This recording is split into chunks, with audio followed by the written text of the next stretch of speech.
Hello, welcome to the Freezer 700, the amazing lore channel that talks about random ass lore topics and talks about theories that no one else really talks about.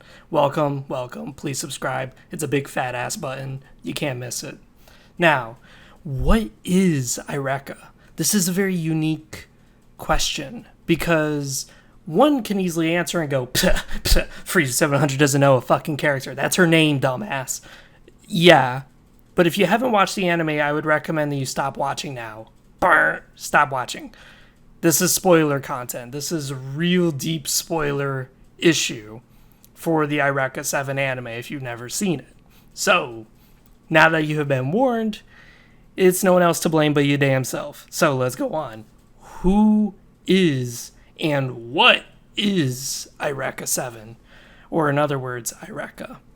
Now you see, I've always been saying this, is that you could tell if a movie or a TV show or whatever is going to be a tragedy or a comedy just by looking at its title. This case in particular, whenever a movie title is the name of the character, then you know it's going to be a tragedy. This is a Shakespearean literature concept. We could see different movies like Sweeney Todd. That's an interesting movie with Johnny Depp. And you can tell that the main character, Sweeney Todd, is going to have a tragic ending because his name's in the fucking movie. That's the way this works. Eureka 7, of course, didn't take that route. Now, I was actually expecting it to take that route, but I didn't want it to. Because, of course, you grow to love these characters, which is a great anime technique. That's awesome. You truly love these characters. Now, what is Eureka, though? See, here's the thing, is that her whole purpose is to die. Her whole purpose is to be killed, to no longer exist. So, why is that? Why is she made this way? What is she, if that was her whole goal? From literally the naming of the show, all the way up to that is her function, is to die. What is she then? Well, that's the thing.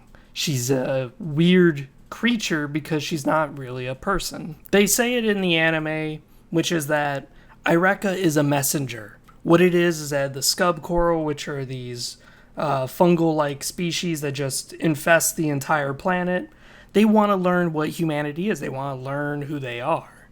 But the only way that they learn is through digesting stuff. Because when they digest you, they break you down into information. But if you look at things through just information, you're going to miss a lot of the core concepts, like their philosophies, their personalities. This doesn't get translated. Now, they may have attachments. They may say, oh, now that you've eaten me, I can tell you that I really, really like my son, but they cannot convey it in a way that the scub coral can truly understand. This is where Eureka comes in. She is a messenger. And they even say this in the later part of the series, is that her goal is to be a blank letter. A letter that Dr. Bear says that we can write anything on it. We, as a species, humanity, we could put on there the worst things about humanity, or we could put on there the best things about humanity. But essentially what she is she is a scout. She is essentially there scouting humanity, seeing if they're a threat, seeing if they are cooperative, seeing also what their life is like. What does it mean to be a human? Because remember, if the scub coral just wanted to just know if humanity was a threat or not, they could have done much different measures. But instead, they specifically designed a normal anatomical female. Now, the reason why the scub coral would choose a woman is very interesting. You see, they don't say it why, but the interesting implication is that the scub coral know the human biology very, very well.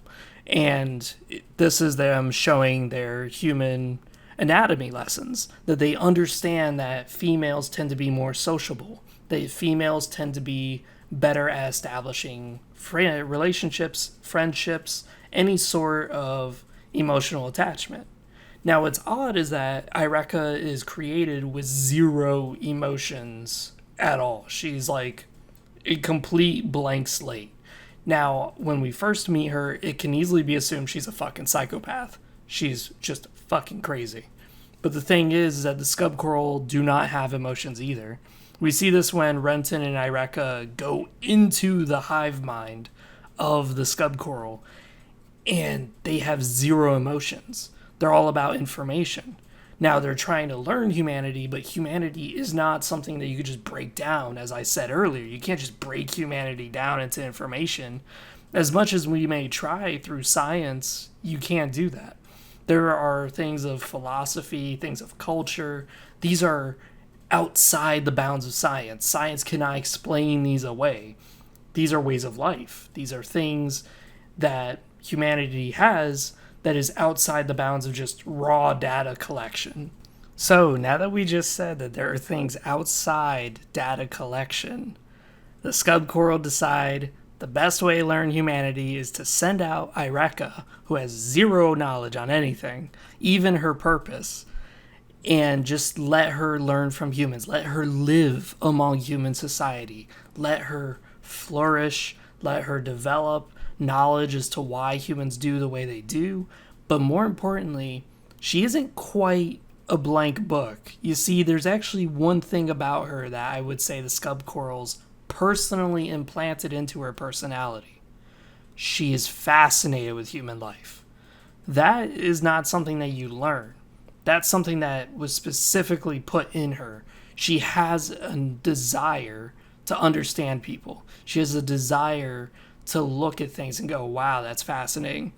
Like when one of the main characters gets pregnant, Tahoe, she's just like, this is fascinating. You just create life like this? This is amazing.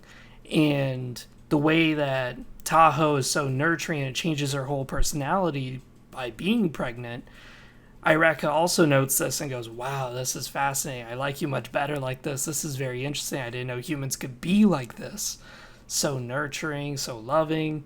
Again, it's very interesting, but here's the bad part.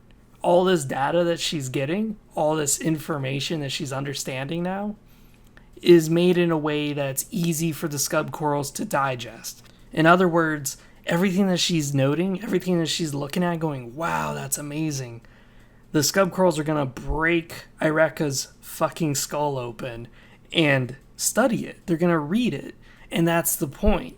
Her goal in life is to die, is to give all of her experiences, all of her knowledge to the scub corals. But she is specifically designed in a way that they can understand it.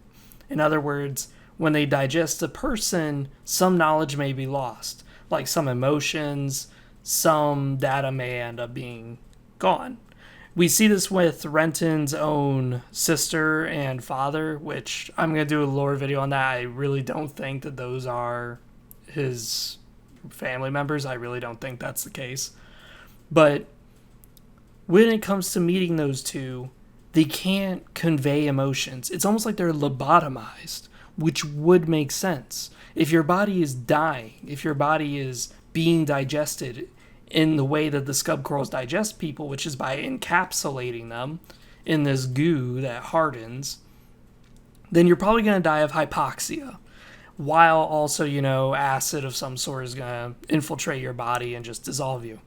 Well, if you're dying from lack of air, the first part of your brain that's going to go is your frontal lobe, which is, again, a lobotomy. That's going to get rid of all your personality. So I have no doubt that what's happening is every person a scub coral envelops and consumes is getting essentially lobotomized. So that means that the scub corals are losing that valuable piece of data they keep looking for.